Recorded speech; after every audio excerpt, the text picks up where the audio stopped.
Sheep and wolves, serpents and doves. Just to be clear, there are no real sheep, wolves, serpents, or doves involved in these passages today. We're dealing with basic atavistic symbols which everyone, everywhere will understand. Sheep are preyed upon by wolves, and doves are consumed by snakes. For survival's sake, human beings around the globe are exquisitely aware of the food chain. Worldly power is all about food. The first currency in Mesopotamia and Egypt was wheat. People were paid for goods and services in the weight of grain with which to make bread, which leads to a second economy, which people are paid in beer and bread. These were the staples of the human diet for millennia. It's part of the reason why money is often referred to as bread. The passages today deal directly with these basic strategies for survival. The fact that seed and grain mean survival to the species makes the acquisition of surplus grain a source of worldly power. What I hear in these passages is a call to a clear understanding that our survival does not depend on bread alone, and that laborers deserve their food. In dealing with those with worldly power, the wolves of this reading,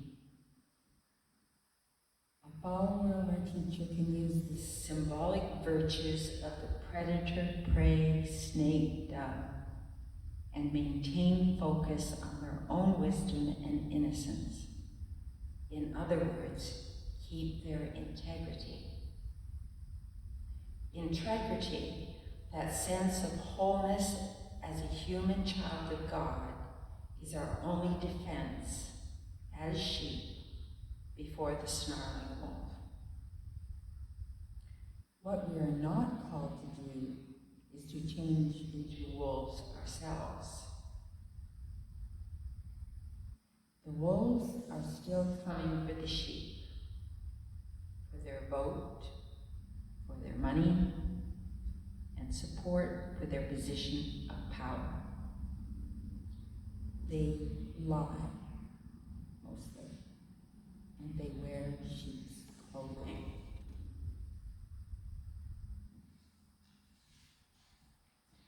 We are to do our jobs, help out the community, do what we can to make the place where we live better and happier than it was before we got there.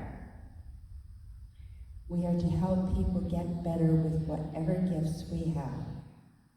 We contribute to the workforce and put our hands to whatever needs to be done.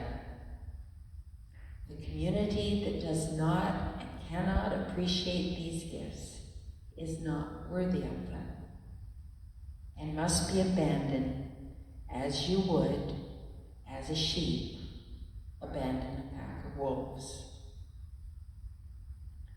In a community where you are valued, bread is freely available, lodging is available along with all the necessities of life.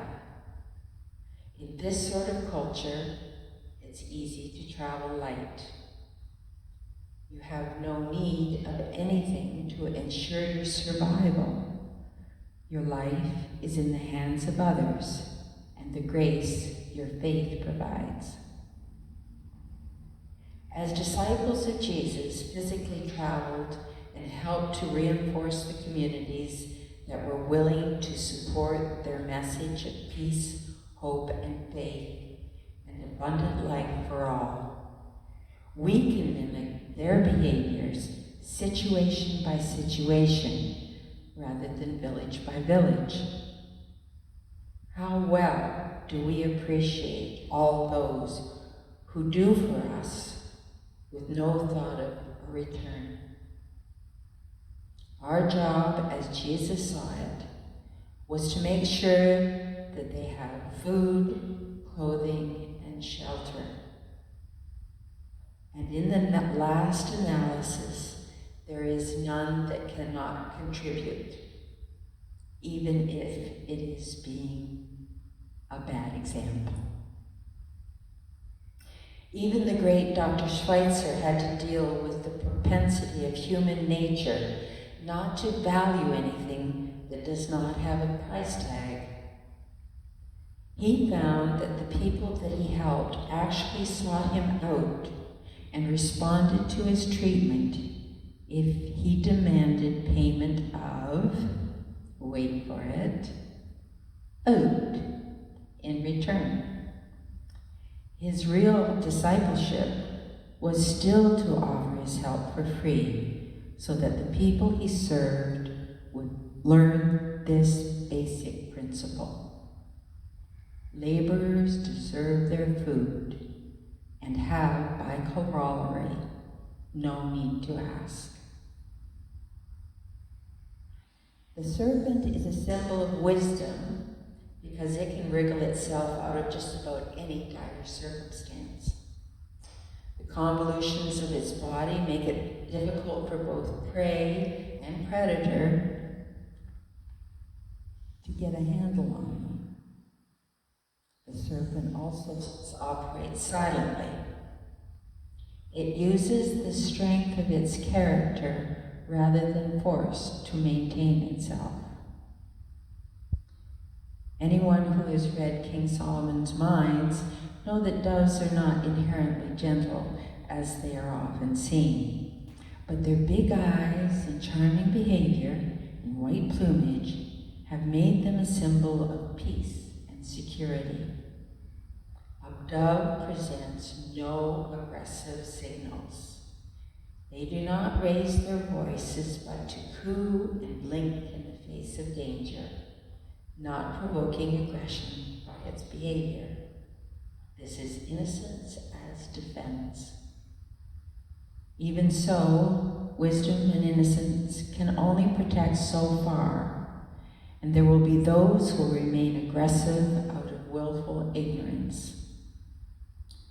The Holocaust of the past century is concrete evidence of this. Those people of faith faced what Jesus saw. Brother will betray brother to death, and a father his child, and children will rise against parents and put them to death, and you will be hated by all because of my name. They died because of the success of their faith that did not conform to models of worldly power.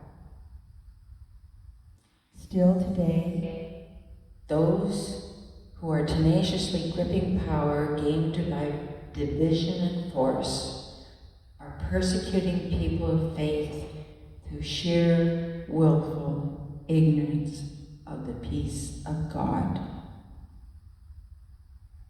We are still, as a community of faith, identifiable and at risk if we become a perceived threat to those in power. We must be as wise as serpents by not becoming predictable, to be somewhat subversive. Those who profess a faith that does not grow or change are not so wise. We must be innocent of seeking worldly power as doves, but must not assume that this will protect us. Our only surety is in knowing that the words we speak are those of life, of God. Without a faith in something larger than ourselves, life is sound and fury, signifying nothing. With faith, our words become beacons of hope, peace, and love, which are the grounding principles of God, who is life. With faith, God gives us words. If the powers of the world come for you, you must slip quietly away to another place. You do not raise your hands in retaliation, but in supplication to our parent God. There are many more relationships awaiting the disciple. Words will fall on fertile ground. Whole peoples and communities whose lives are improved by your words and actions. This is a message for this time in history. Spread the message and the actions of peace, love, and hope, particularly to those who are begging for justice. To be a witness to injustice, that it will wither and wilt the impact of such injustice on all the beloved children of God.